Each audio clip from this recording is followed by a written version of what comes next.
Thank you. Hi everyone, let's start this Nalbanga, shall we? As Annie said, I'm going to talk about growth mindset today, explain a bit about what it is, what's fixed mindset, what's the theory behind it, and what are the strategies to come from fixed mindset to growth mindset. So, for those of you who don't know already and haven't spoken to me today, I'm Tia and I don't like this. I don't like having this talk. It's uncomfortable, I'm anxious, my voice is shaking a bit, my hand also, as you can see. So when Neda approached me with the question, hey, are you going to do the talk finally? My first thought was no. Why? Was mostly because it's easier to say no. If I would say no, I wouldn't have to be here with all these uncomfortable feelings. I wouldn't have to prepare a talk, and if I don't put myself out there, nobody can really see me fail, right? So when I heard myself think, I said, well, what I'm just thinking is basically the definition of fixed mindset. So I decided to change that, to put myself out there, and here I am. So let's go into it. What I just described, my thought process, and the statements that you see on the screen are fixed mindset statements. Usually the most common one is, I'm not good at this.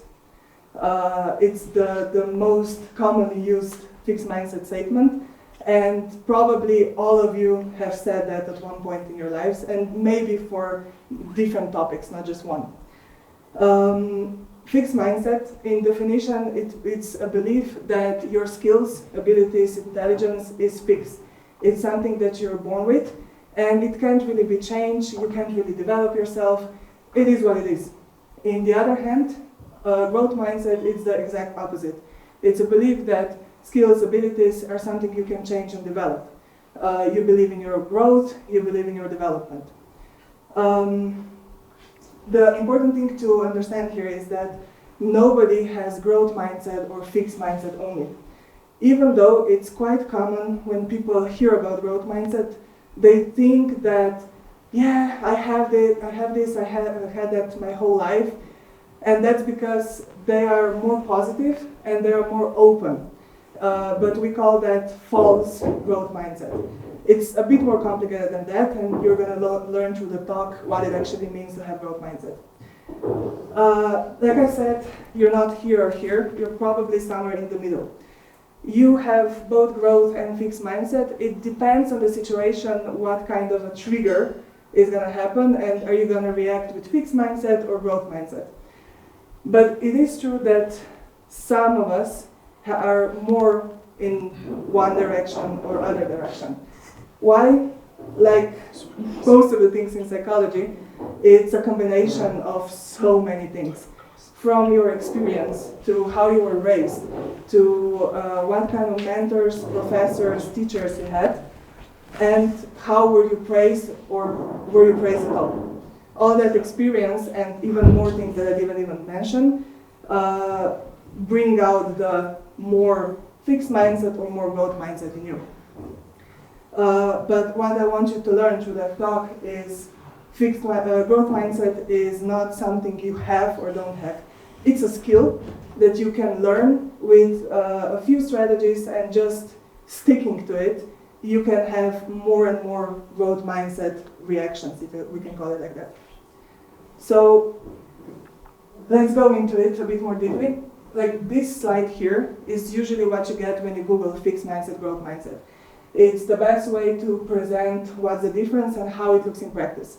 So if we look through it, the difference between fixed mindset and growth mindset in practice, it's how we react and what are our thoughts when it comes to skills, challenges, effort, feedback, and setbacks. So as I said, people with growth mindset see skills as something that comes from hard work, something you can develop. And people with fixed mindset, it's something you're born with and it just stays as it is. When it comes to challenges, people with growth mindset, they love challenges. They think they should be embraced. They see it as a really cool opportunity to grow. Without challenges, you don't really grow, right? And when they're faced with challenges, they are more likely to persist and to continue even if it's difficult. On the opposite side, again, people with fixed mindset, they don't like it. They tend to avoid challenges. If it's possible at all costs, please don't give me anything that's hard. And they don't like it because it could reveal their lack of skills. And when they're faced with challenges, they're more likely to quit and just go, nah, not doing that right now. With effort, people with fixed mindset actually think it's unnecessary. Why? Because if you go back to the definition, they think that skills and abilities is something you're born with. Why put the effort in it? It's going to stay the same anyways. But growth mindset, same as skills. They think effort is essential, and it's the only and the best path to mastery. Feedback. When you look at a person who has growth mindset, they love feedback, and actually if they don't get it naturally, they're gonna go and out of their way and ask somebody, hey, can you please give me feedback? Why? Because they need it, they want it, because what they find out, they learn from it and they change it next time. But fixed mindset people, again, they don't like it. They tend to take it quite personally, and they easily get defensive. And the last thing, setbacks. People with fixed mindset, they don't expect setbacks, really. They don't like setbacks, and they always tend to blame others. That could be other people or the general situation that they are in right now. But again, people with growth mindset, they just learn from it and, hey, I'm going to be better next time. Okay, now we know how it kind of looks like in practice, but why is it important? And what's the logic behind it? So the thing to understand here, this is the basis for everything that I'm talking about today, is brain plasticity, or neuroplasticity. That's the brain's ability to change, to adapt, so when you have different experiences, when you learn, your brain can actually rewire itself. So why is this important? It's because without that brain's ability, growth mindset wouldn't exist. And when neuro researchers prove that neuroplasticity is a thing, they basically proved growth mindset is a thing, so a legit thing. And the second thing, why it is important, it's because research showed that people who have growth mindset, they have better neuroplasticity. So it's kind of connected. The more you do one thing, the better you're going to be at the other thing. So now we know, okay, brain can change itself. We can learn, we can grow. How does it look like? Somebody has growth mindset, right? And because of that and how they think and how they react to things, they tend to have more of internal locus of control. That means that they believe that they can influence things. Life just doesn't just happen to them. They know that they can change something. They can do, their actions matter, right?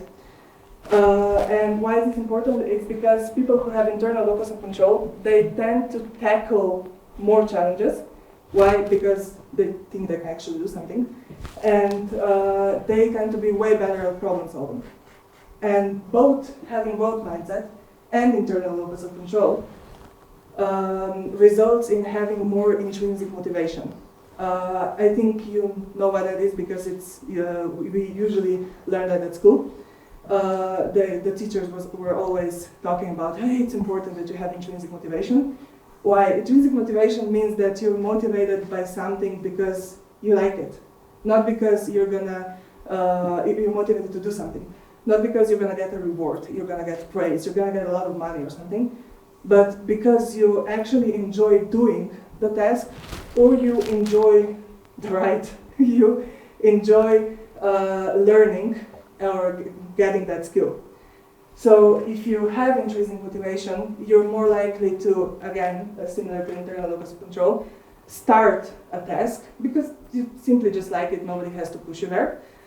And you're more likely to persist, to actually stick with it and come to an end and reach your goal, because you have something within you that motivates you and not a coach that kicks you in the butt.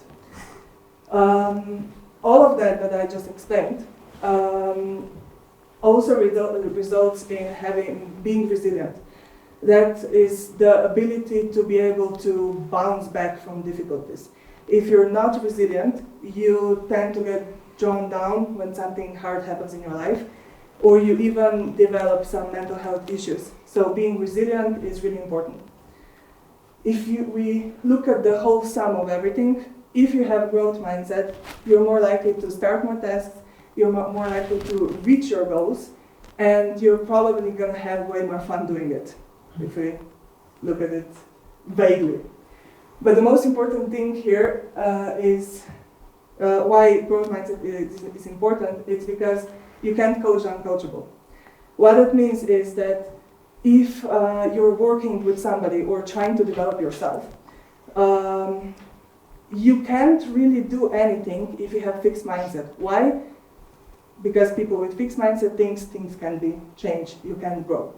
So that becomes a problem, because when you start, if you're a manager or working on yourself, you first have to change your mindset to be able to grow at all. That can take quite a lot of time depending on the person and their whole personality. It's a big fluff of things. But what's good here is that a lot of work can actually be done by yourself. I mentioned coaching because growth mindset is the basis of coaching.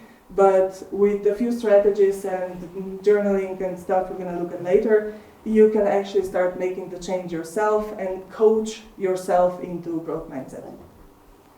Let's look at how that works. So how to go from fixed mindset to growth mindset. The first thing is self-awareness. If you remember what I said at the beginning, I said that I noticed my thoughts, that it was the definition of fixed mindset. That's the first thing you need to do. Well, actually the first thing is knowing what growth mindset is, but I hope we're going to cover that today. So when you know what it is, you have to be careful at any moment in your life, especially when you're facing any challenges, to take a moment, pause, reflect, and think about what you're thinking. What can help is journal, actually put those thoughts down, and see if what you're thinking is fixed mindset, and then think about, hey, how can I change that thought to make it more growth mindset? You don't need to do everything at once. Like I said, the best first step is to start doing that when you're faced with challenges and not in everything in your life, right? The second thing is challenge the negative self-talk. So I can't do this, I'm not good at that. Everything that's negative, again, pause and challenge it. Am I really not good at this? Why do I think that I'm not good at this? Am I just afraid? What can I do? Why is it good for me? All of those questions can be really helpful. And with negative thoughts and negative self-talk, those statements, as I mentioned before, I'm not good at this, just adding the word yet to it can really change things. Oh, I'm not good at this yet. If you add the yet to it, you open the doors for growth, maybe not right now, but at one point you know you're able to be good at this if you're going to put some work into it. The third thing is, as I said before, seeking feedback. So a lot of you may not get feedback automatically. It doesn't happen naturally. It's on you to take control of your growth, to take control of your mindset. If you don't get the feedback, go and ask for it.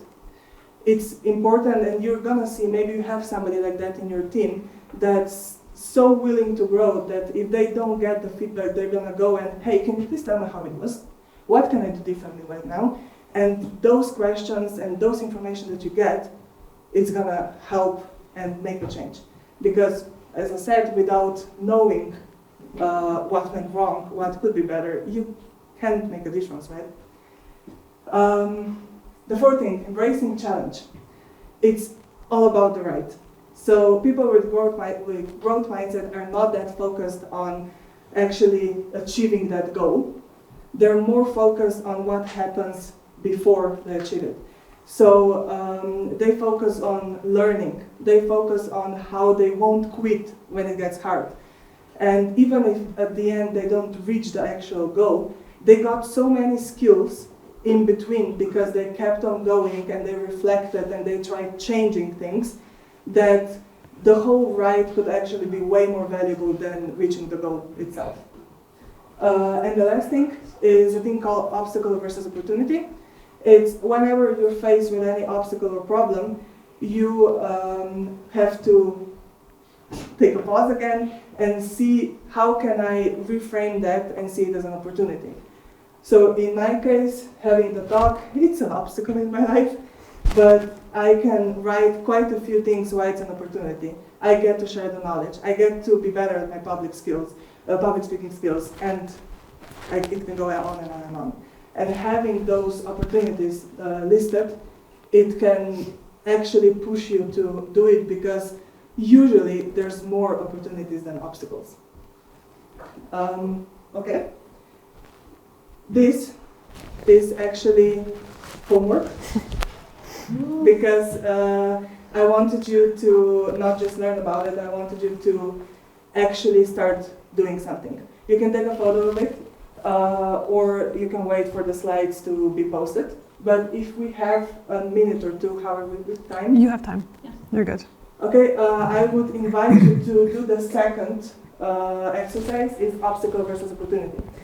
I want you to think about a current obstacle that you're facing, and try and, maybe if you have a phone or whatever, write down why this can be an opportunity for you. I'm going to give you a minute or so to think about it, write it down, and then I hope at least somebody from the crowd can share what opportunities they came up with. Go!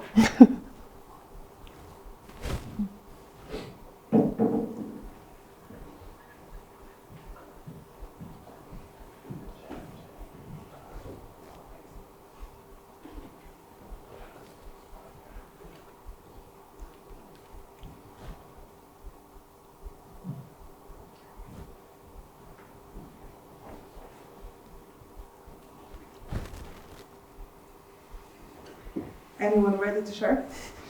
It can be one or two, not a whole list. And you don't need to tell the problem, the obstacle, if it's hard to share. You can only tell the why is it an opportunity, and maybe we don't know what the problem is.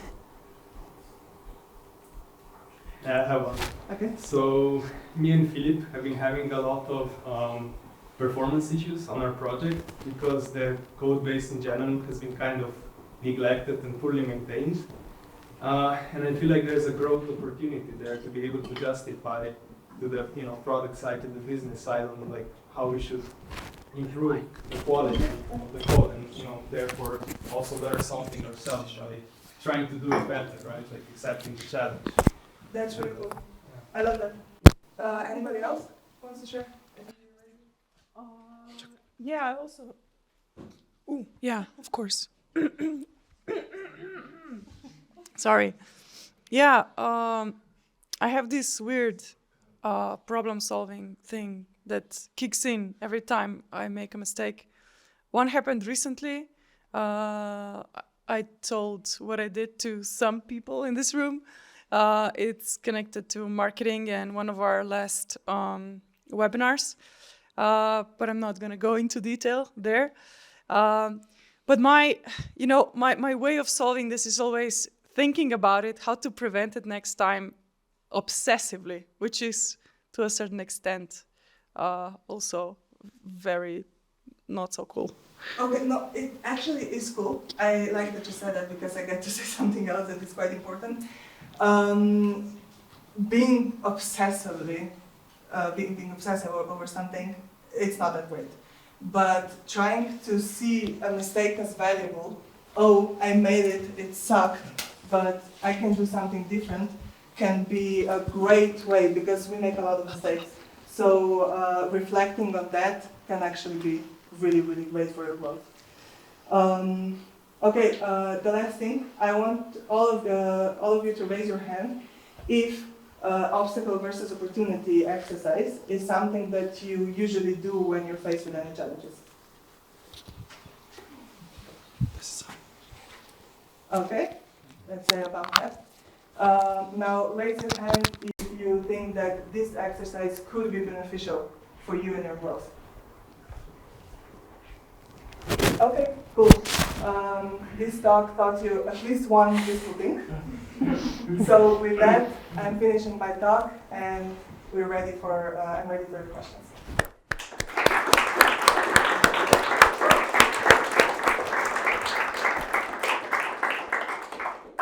There's a couple of really good writers on these topics. Where did you draw your sources, your ideas? Do you have any favorite sources on this topic? The most famous one is Carol Dweck. She actually started the whole thing 30 years ago, and has researched it for 30 years because she's a psychologist and a coach. So a lot of what I said is basically her research, but my own experience from doing the coaching certificate actually added quite a bit of practical strategies to it. And also one suggestion, I think it's quite well known. I think it's called The Beautiful Constraints, the book. It actually teaches you how to take challenges and turn them into opportunities. It's a very good book. It's a very short one too. I think the whole man. Yeah, it's. I mean, it's a business book. They usually tend to drag, but yeah, this one is really good actually, and the whole management team got it last year to read. But it's a very good book. Yeah. I have a question.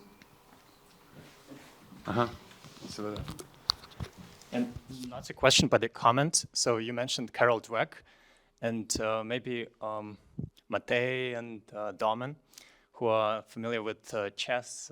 There was this guy named Josh Waitzkin, and he was a very well-known chess player, under 18 world champion, and he wrote a book. It's called The Art of Learning, and he was referencing Carol Dweck, and he calls it, different, fixed mindset and growth mindset. So he was referring to entity theory of intelligence versus incremental theory of intelligence. So, and yeah, it's the same thing, but in other words. In this book, I recommended this to Marco already, but if you guys are interested, so from his real experience, he teaches, all these principles, and he was like a chess player, and then he became a martial artist and 3 times world champion in martial arts, and then he went into jiu-jitsu and was good at it. And I think he's maybe 40 years old now, and it's a really good book. Yeah. So many book suggestions. Beautiful books. I have a question with my little mic over here. So you were talking about growth mindset in terms of tackling an obstacle or a skill. But could you apply the same principles that you explained to us to someone who just has a negative mindset about everything in their life? For example, they're living in a gray filter and nothing is happy or positive, and they just don't see anything in their life going good or seeing it as an opportunity to be better. Could you apply these same things? You can apply the same thing, but what you described is a bit more complex than that. Of course. Because you're talking about somebody having a negative outlook. We would first have to know what's the reason for it and what are all the other factors that contribute to that. Yeah. But the connection to growth mindset could be that we would maybe have to check if they have intrinsic internal locus of control or external, because it could happen that people are way more negative when they have external locus of control, so they think, like I said, life is just happening to them and they can't change anything. When somebody takes the rails and see that they can do something for their life to change and therefore be less negative, things can get better. So this kind of goes hand to hand when you said you can't coach the uncoachable. Someone has to be willing to change and open to change to actually imply it. You can have fixed mindset, but at least be open to learning about it, so at one point you can get to growth mindset. Thank you.